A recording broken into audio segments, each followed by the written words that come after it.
Buying a rental property is not just about collecting rent every month.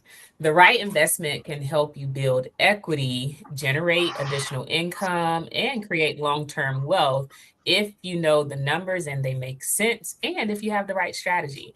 Guys, thank you for tuning in to our episode of Teach Me Tuesday. We are going to talk all about real estate investing, purchasing your first rental property. I know a lot of times we kind of talk to the, prospective home buyers that want to get out there and buy their first home. But today we want to kind of switch it up and talk to those who may want to really get into investing and buy their first rental property. So let's kind of jump right into it, guys. We have the crew here today. All three of us is present to talk about this great topic. I know Wilmot, you love this topic. You talk to a lot of investors. Gavin and I, we're like little baby investors. We gonna stick our little toe in it, and we're slowly building our portfolio. So why do people invest in rental property, guys? Why do you think that's even a thing? And why do you feel like it's an attractor to some? Who want to tackle that one first? Will might like to, he like to grab that mic like 5 heartbeats. Go ahead, brother. Man, Like put you on the so spot. it's a good. I heard this guy. Y'all might have heard him say this before, and well, you might have heard his name before. His name is Grant Cardone, right? Hmm. And he says you want rental income for the drip, for the drip, For the you know, drip. for the Okay. drip, not the drip like this drip, right? Like, but the constant drip every month of Thank you for income. clarifying. You know what I'm saying? The Right. constant drip. You want the drip. Yeah, you want the drip. I know what drip you talking about, but you want the constant drip every month of rental income every single month. And I see what he's talking about. The residual income coming Right. in. I gotcha. Right. So the monthly rental income. So that's what I'm gonna start off with, guys. I don't know if y'all want to comment on that, yeah, or Yeah, not. no, I mean, to add to it, I mean, I think another reason people invest in in rental in properties and want rental income is also the equity growth. I mean, people want to Mm, build generational wealth, and there's no better right. way to do it than off of the back of real estate. So I Mm, think that's Yeah. another solid one. And then last but not least, I think sometimes people, they don't think about right away the tax benefits of having rental property as well. If you, kind of depends on what tax bracket you're in and you're looking for a way to kind of offset what you got to pay back to Uncle Sam. right. Having some rental property allows you to write off stuff legally, so that you can kind of, maybe get a refund back or definitely curb your tax bill. So you don't want to Right. sleep on the tax benefits as well. That's always a good one too, because there's so many different tax strategies. We won't go too far in the weeds with that one, but just to kind of not belabor the time, let's jump into number two. So what should you consider before becoming a landlord? So if you put yourself in the shoes of, okay, hey, I want to be um, a first time rental property owner, a first time investor, I guess. I mean, can you call yourself an investor if you only own one property?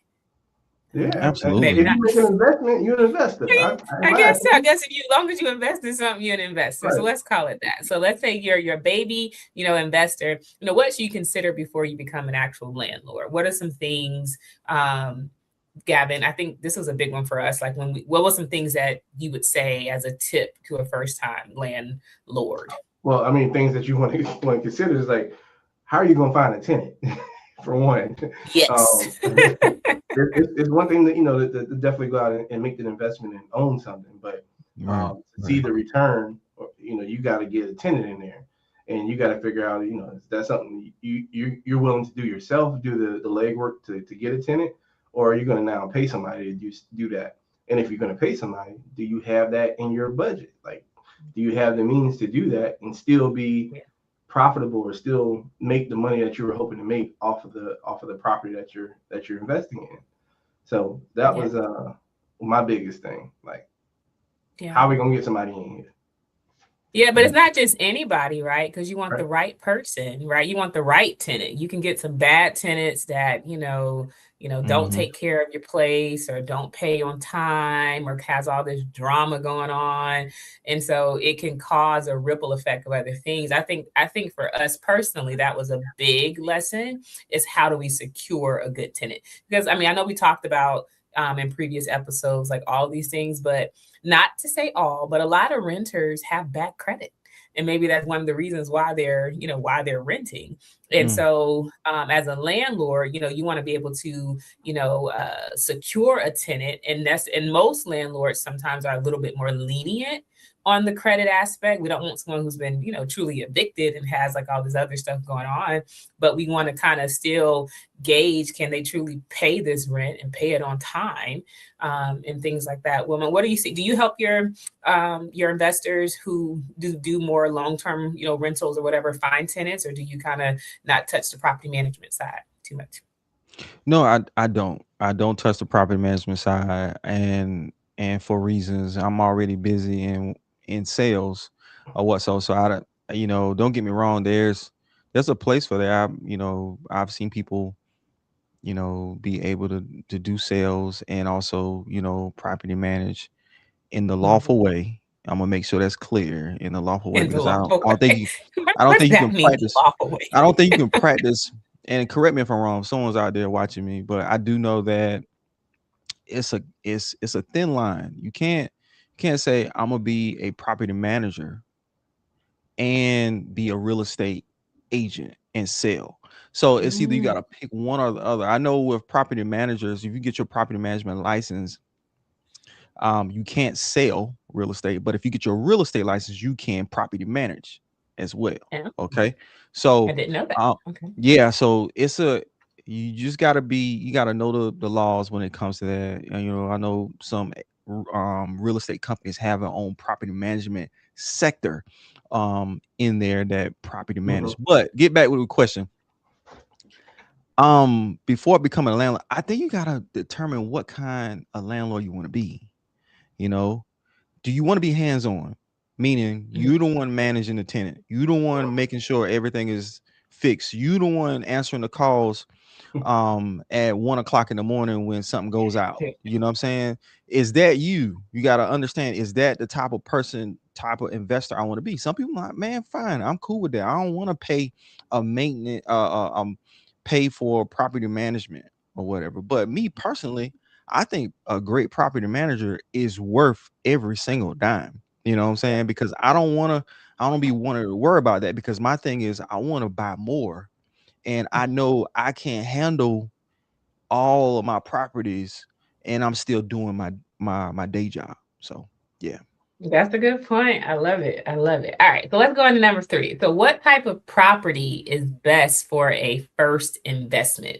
So, Mm. like, should a first time investor buy a single family home, a condo, a townhome, multifamily duplex? Like, how would Mm. they know which one would probably be the better bang for their buck? Probably is the best way to say that.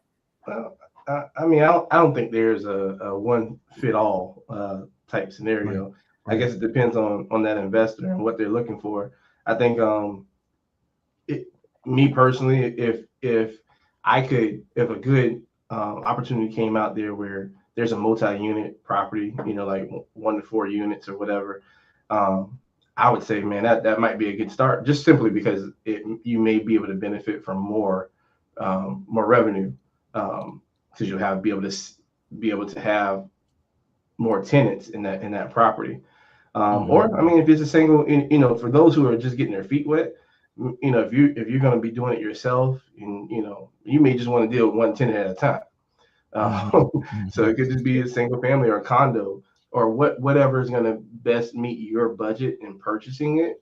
Because Mhm. again, going to get a 2 to 4 unit, investment property might be a little bit more expensive than going to get a 2 bedroom condo, or a 2 bedroom townhome or something and renting that out. So it's just up to the investor. Yeah. What do you think, Wilma? Did you want to weigh in on that one?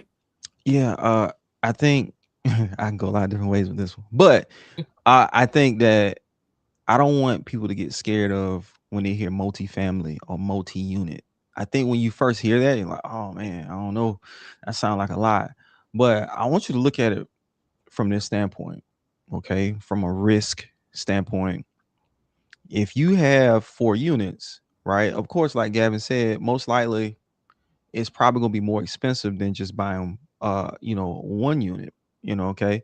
But if you got 4 units and you got 4 tenants in that unit, that's good income. But guess what? If one tenant moves out, guess what? The mortgage is still getting paid. Maybe even if 2 tenants move out, guess what? The mortgage is still getting paid, Right. or even one more tenant moves out. Guess what? Some of that mortgage is still getting paid.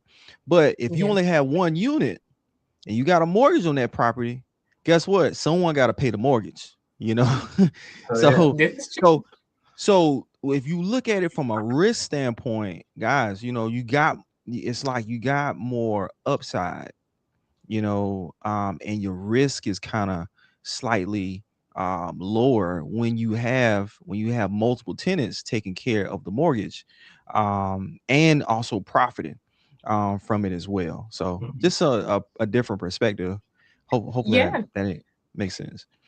It does. It makes complete sense. I think that actually answered number 4 for us when it came to like some house hacking and things like that. Like Hmm. sometimes it is better to buy a multi-unit property, especially if you're kind of like you're kind of like in that dual role, whether you're a first-time home buyer and you want to be a first-time investor. Sometimes you can merge those two roles together, and instead of you as a first-time home buyer going in to buy just a regular single-family home, you might look at that duplex or you might look at that quadplex Right. or something like that to kind of see, hey, I can live in one unit, Oh man. still, maybe put down a lot less because we're going to, go into number 5, like how much does it cost to buy an investment property or a Right. rental property these days, and then collect rent on the other units. I mean, you definitely can do that. And I think that's such a savvy strategy. I know when my Mm, kids get a little older, all the things that I know now, when Mhm. they go off to college, let's go find us a duplex. Let's go find us a multifamily property so we can pay for you to live in one and find you some tenants, some college roommates or something for the other ones. Because typically speaking, when you purchase, a rental property versus just a single family, your primary residence type property, the down payment is drastically different. When you're a mm, first time home buyer or you're going to be what we call like occupying that residence as your primary residence, typically you can get away with putting down anywhere from 0 to 3.5%. But if you are truly, a, a first time uh, real estate investor and you want to invest, at minimum, sometimes you got to put down between that 15 to 20% or more. So right. that's a Right. big difference in down payment, and it can save you some money. Kind of using a strategy of living in one and kind of renting out the others. Do you see that often, Wilma? I know you deal with some first-time home buyers and you deal with a lot of investors, but have you seen the kind of, I call it the merge of the two, the first-time buyer and investor all in one?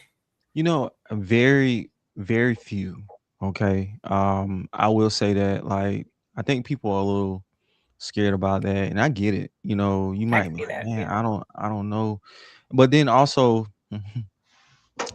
if I don't think, like, sometimes if it's a husband wife situation, they Good point. it's kind of hard to sell my wife on, babe, we gonna live in one unit and we gonna let the tenants stay in the other unit. It's kind of hard to sell the wife on that.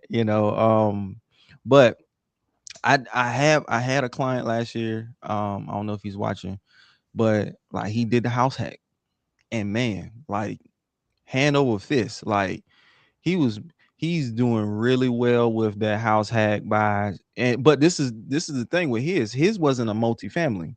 His was actually a single family where he stayed the way the house was built. He Mhm. could have he was renting out different rooms like that. Mhm. And then it had a basement where it had a separate situation where someone can come in from one side, another person going from the other, and there was rooms down there. It was set up perfectly for a house Right. hack. And That's really so there good. was opportunities. He saw that opportunity, jumped on it, had all the first time home buyer benefits to go with it as well. So it turned out to Good. be a really good investment. That's really good. All right. So before we wrap up for today, Gavin, how do lenders qualify rental property buyers? Kind of give us a brief Yeah, synopsis of real quick. Well, yeah, I what we look mean, so I mean, you know, we qualify as first-time home buyers. People who are primary residents, mainly based off. It depends on if you're a W-2 employee or self-employed.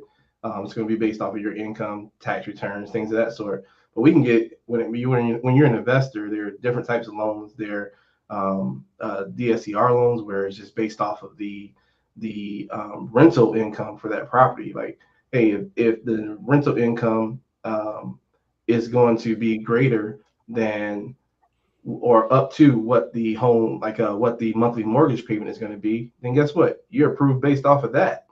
We're not looking at credit. We're not looking at what your monthly income is. But then you have, but if you are a 1099 employee or you are a self-employed, we look at it. We can look at do a bank statement loan as an investor. We can do a 1099 loan to where, yeah, you may write off a lot of your income, but hey, on those 1099s that you got for the last 2 years, we'll look at that and take an average of what your gross income was and calculate it that way. So there's some savvy ways of not necessarily having or showing on what you file or what you in your regards to your taxes, but other ways that you can still qualify to be an investor or to buy an There you investment. have it, guys. So just kind of keep in mind that your first rental property definitely don't have to make you rich overnight. You definitely can put together a plan and some strategies in place to kind of help you budget for, this rental property that you may be looking to do so. If you guys ever have any questions about this or anything mortgage or real estate related, please feel free to reach out to any one of us on any of our platforms, and we'd be more than happy to help you guys. We'll definitely thank you guys for tuning in. We ask you guys to check us out on our next episode. Have a great day.